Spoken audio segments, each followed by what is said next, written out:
Hola, ¿cómo están? Bienvenidos a La Silla Vacía. Soy Daniel Pacheco, subdirector. Un saludo a los que nos ven en televisión abierta por Canal 1, a los que nos ven por las plataformas de La Silla en YouTube, en Facebook. Hoy vamos a hablar de la suspensión temporal del decreto que subió el salario mínimo a 23%, los líos jurídicos, qué significa esto y cómo cae en la campaña. Estamos desde la redacción. Paulo Manrique cubre el poder económico en La Silla Vacía. ¿Qué más, Paulo? No, un placer estar aquí. Le tocó repetir porque... Porque al público lo que pide. Ah, no, porque. No, Porque lo puse a escribir esta nota, señor, con Gelson Ortiz. Esta nota es una reacción pues relativamente rápida. ¿Y la quincena qué? Preguntas y respuestas sobre la suspensión del salario mínimo. A este programa también le agregamos, vamos a agregar un poquito de cómo esto cae en la campaña. Pero realmente esta es una decisión judicial sin precedentes porque tiene un efecto, con un precedente. un precedente que se había, no, pero la suspensión de queda Sí. precedente. De acuerdo. Entonces, ¿qué es lo que decidió el magistrado de la sala laboral del Consejo de Estado? Entonces, no han tumbado el decreto, lo Sí. que él decidió fue suspender el decreto o aplicarle una medida cautelar al decreto. ¿Eso qué significa? Es paro el decreto mientras nos tomamos el tiempo de decidir, porque esas decisiones suelen demorarse.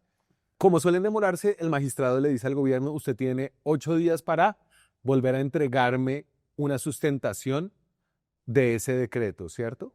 No, tienen que entregarme otro decreto Sí. que será como temporal mientras deciden de fondo, y este decreto puede tener el mismo número, pero lo que sí tiene que tener es una sustentación diferente. En ese sentido, hoy no pasó nada realmente, a la gente le van a pagar la quincena igual, no le van a quitar la plata que ya le pagaron en enero, pero de otro lado pasan una cantidad de cosas y se abre una incertidumbre. ¿No? Sí, lo que se abre son posibilidades, porque en este momento, y además todo indica, ahorita vamos a hablar de eso, todo indica que en el decreto en 8 días van a seguir poniendo el 23, en realidad de facto no cambia mucho, pero eso sí cambia el ambiente político y el ambiente económico. Solo volvamos a lo que fue el aumento del 23% para enmarcarlo de nuevo en que si esta es una decisión como histórica porque nunca se había suspendido de esta manera, la que tomó el presidente Petro en diciembre del 2025 también lo fue porque subió el mínimo en términos reales, esto es restándole la inflación,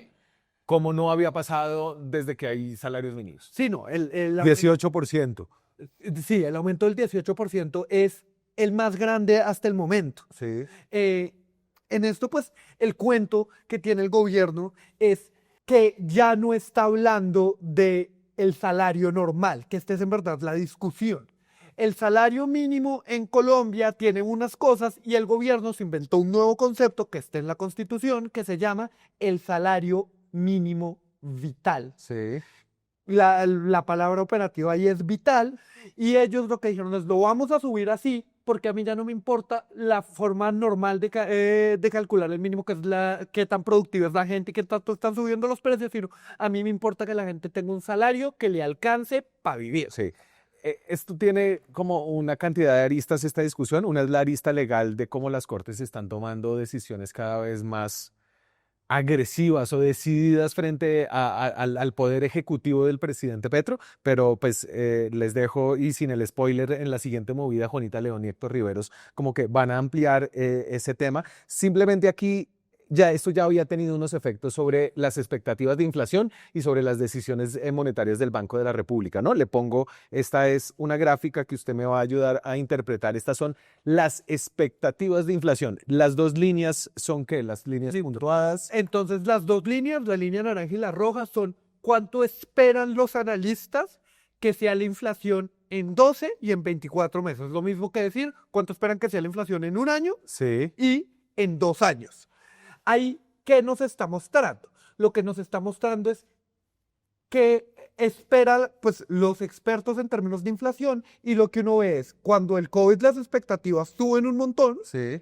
después bajan, esa zona sombreada es el objetivo de inflación que tiene el Banco de la República, y uno ve que cuando nombran el mínimo, en ese último dato que uno tiene, las expectativas se disparan a niveles de inicio del COVID. Claro. Es decir, el mínimo solo ha durado un mes, pero ya los expertos esperan que las cosas suban. Y esto es importante porque en economía y más en temas de inflación, lo que la gente espera es casi o igual de importante que lo que es. La expectativa es importantísima porque lo que es, si yo espero que los precios van a subir, Le suben los entonces, precios. entonces compro ya mismo antes de que suban, pero entonces como compro ya mismo, la persona a la que le estoy comprando sube el precio. Listo. Esta decisión ya generó una reacción de el emisor, el Banco de la República, que subió mucho la tasa de interés de referencia, 100 puntos, que es el salto más grande también desde la pandemia. Exacto, o sea, tanto las expectativas como la reacción del banco eran modo pandemia. Sí. Y aquí es una cosa muy chistosa, que es que reaccionaron, y es posible que la acción principal a la que reaccionaron, tal vez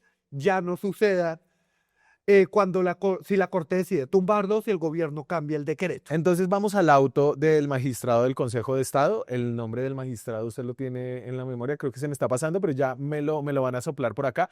Entonces, este es el resuelve. Segundo, decretar la medida cautelar de suspensión provisional de los efectos del decreto de aumento del salario mínimo. ¿Listo? Eso es lo primero.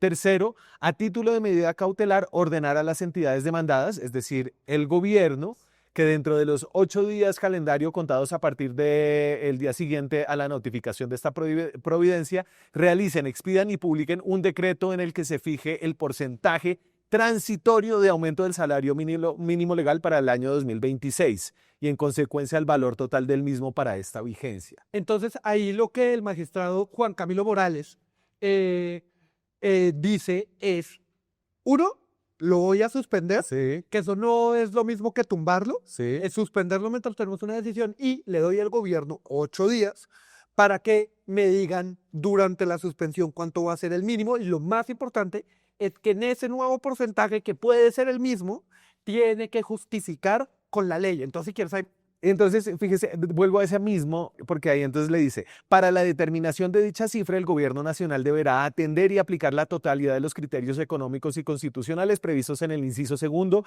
del artículo 8 de la ley 278 del 1992. Y entonces aquí le tengo la ley y lo que dice la ley es, ese es el inciso clave, es cuando no se logra el consenso en la comisión. ¿qué es lo que pasó? ¿Qué es lo que pasó? Para el año inmediatamente siguiente, el gobierno lo determinará teniendo en cuenta como parámetros la meta de inflación del siguiente año fijada por la Junta del Banco de la República, la productividad acordada con el Comité Tripartito, además la contribución de los salarios al ingreso nacional y el incremento del Producto Interno Bruto y el índice de precios del consumidor.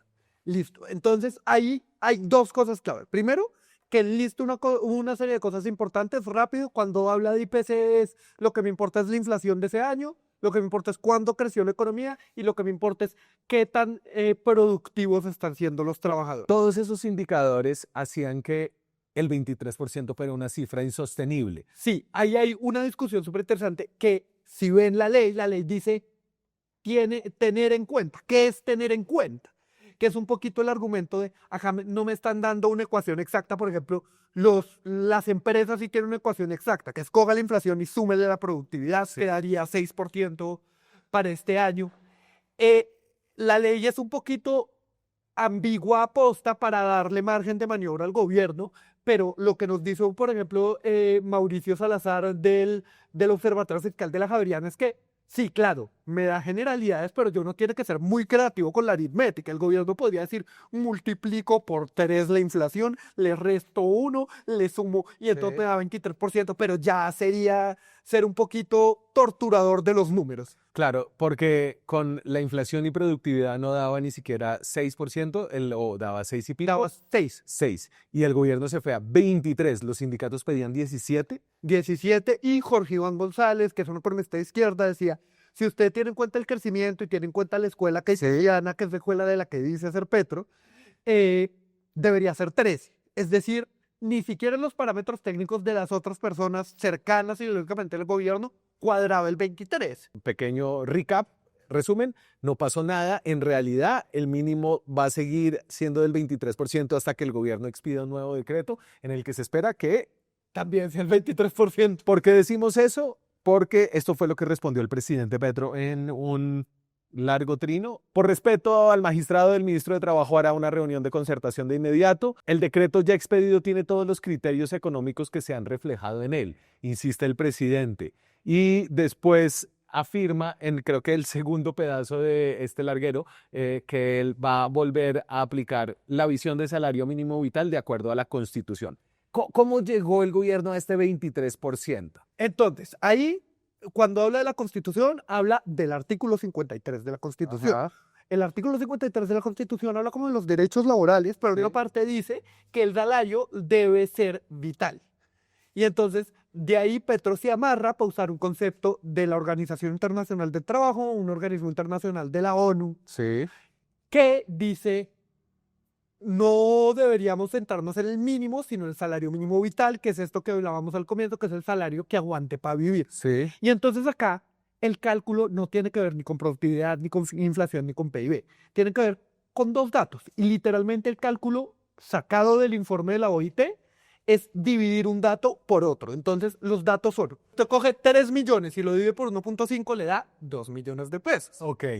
Y ese es el cálculo. Pero entonces lo que usted decía justo cuando salió el salario es que, por ejemplo, el tamaño de la familia colombiana no es el que utilizó el gobierno para calcular este mínimo vital. Sí, esto es muy importante. Ese 3 millones de pesos era asumiendo que una familia es de 4 personas. Sí. Y ahí hay 2 errores de cálculos del OIT. Primero, OIT usó el cálculo de 2017, donde el dato no era 4, era 3.6. Sí. Y ellos dijeron, no, pues lo redondeamos a 4.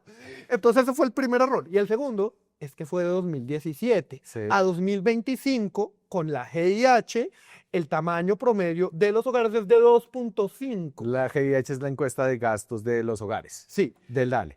Es decir, estoy calculándolo con familias más grandes. Y claro, una familia más grande tiene más necesidades porque tiene más hijos. Claro. Y hoy en día tenemos menos hijos. Eso debería reflejarse incluso del cálculo que quisiera hacerse del salario vital. El problema otra vez es que si vieron en la división que yo dije, ninguno de esas cosas era inflación o productividad y la ley dice que tengo que usar esos números. Claro. Pero pues usted puede meterlos ahí como una Pero ni referencia. siquiera lo metieron, que fue un poquito lo que dice el magistrado en el auto es, ellos desplazaron estas medidas por ley y las reemplazaron por lo de OIT y eso no se puede hacer. Claro.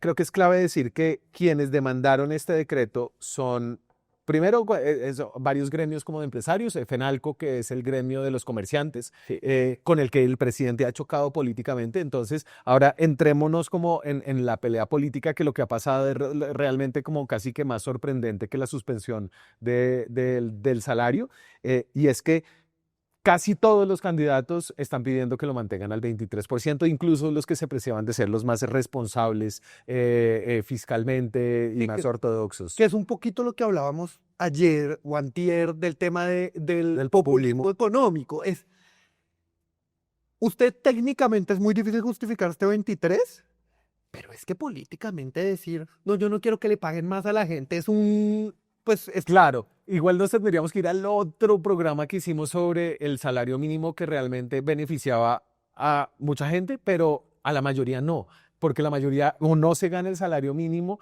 porque está en la informalidad, entonces o no está mencionado.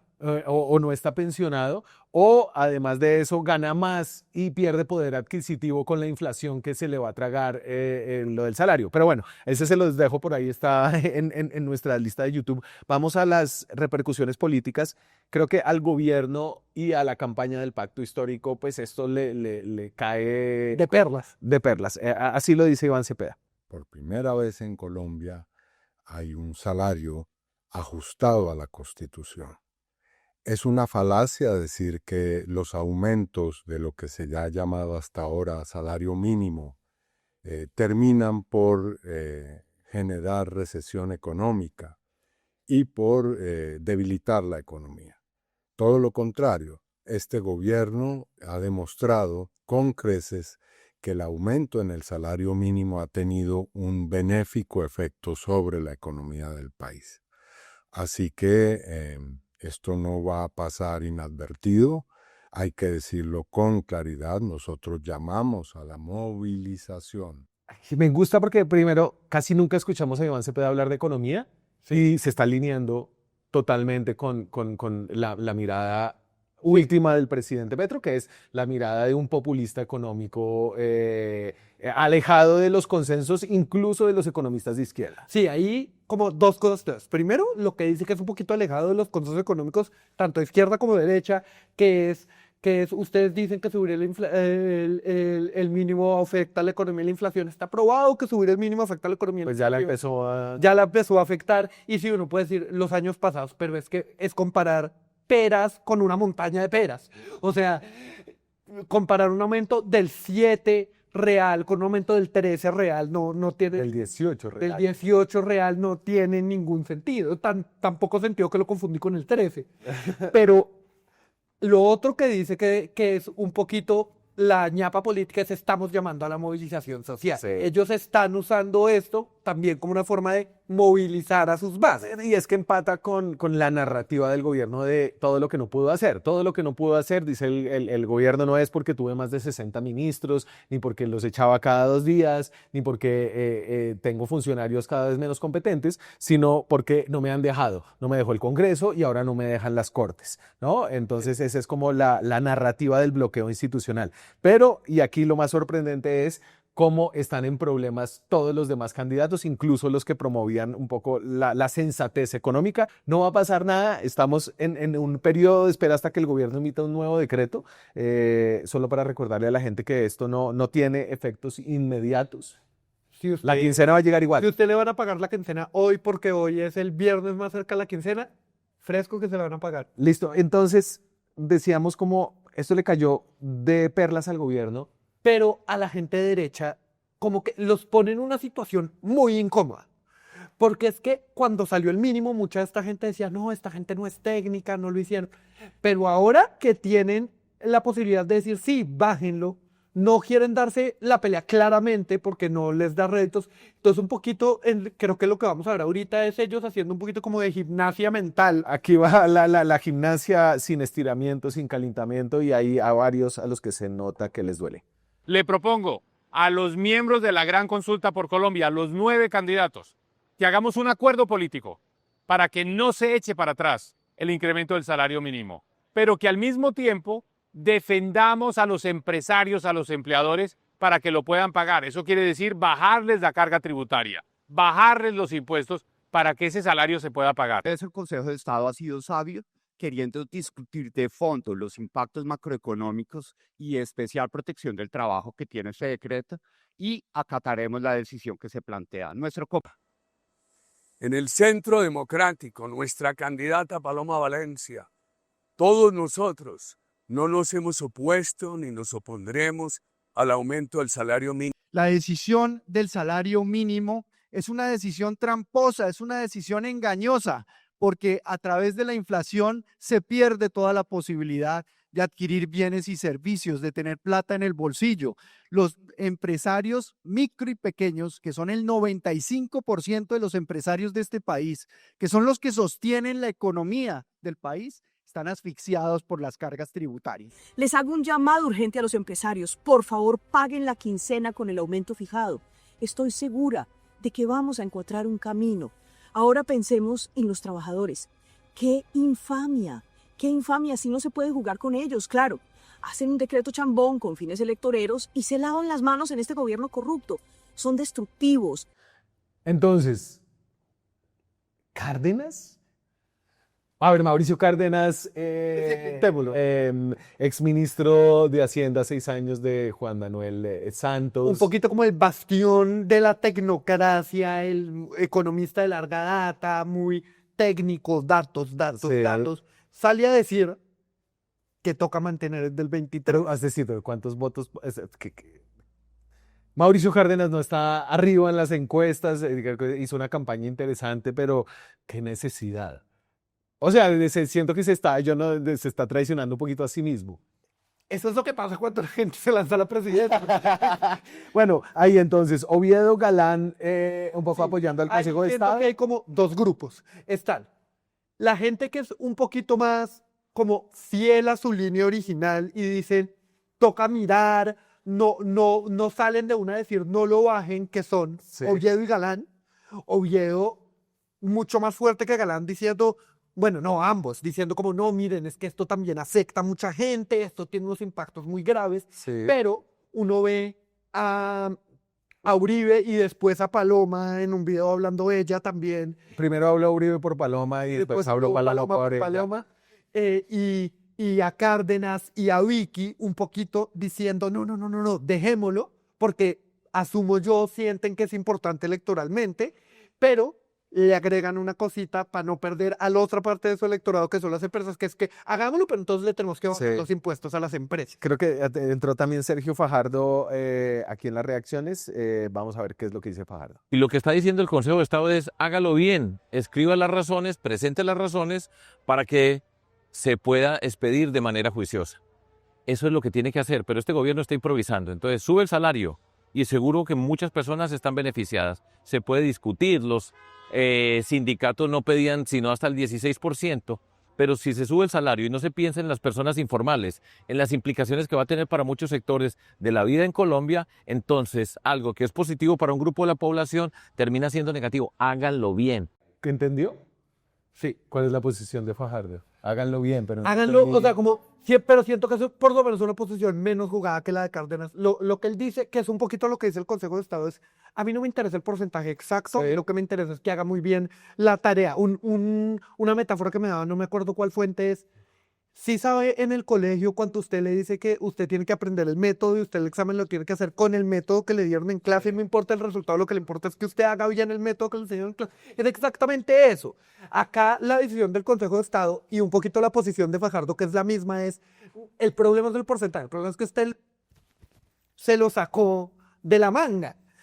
Y lo que dicen es, si quieren ganar el 23%, por lo menos denme unos cálculos para que yo entienda de dónde salió. Claro, unos cálculos que incluyan los requisitos legales del salario mínimo que están fijados en esta ley de Exacto. 1992, que son la inflación, la productividad, el PIB, el IPC, bueno, que es la inflación, y ya.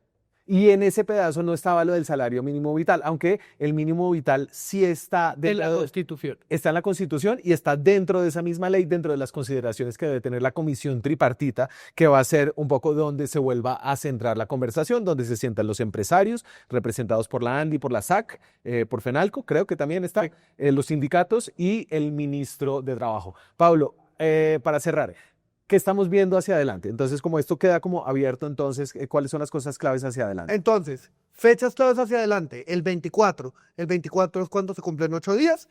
El 24 el gobierno sacará un decreto que por lo que vemos el trino de Petro va a ser el mismo 23 con un argumento diferente, pero la otra decisión que no sabemos cuándo será es cuando decidan de fondo. Acá, muy importante que no hablamos de eso, ya se había tumbado, no suspendido, tumbado un decreto de un mínimo en Sí, pero 2017. ¿cuánto se demoraron? Un año. Entonces, eso es como un poquito la diferencia acá. Pues lo suspenden y no sabemos si se van a demorar un año en tomarlo y después de demorarse un año, pues sirve poco porque el mínimo se decide cada año. Y si no lo teníamos claro, creo que el populismo en la política está a flor de piel, las discusiones técnicas están siendo sepultadas por la necesidad de los candidatos, como de conectarse con esa emocionalidad de la Es gente. que lo que yo siento es que un poquito, que nos lo decían las fuentes, es como Petro le sube el volumen en general lo que pasa con la política económica en las fechas de elecciones. Uno mira, cada que es año electoral el salario sube más que los otros Sí. años, sino que acá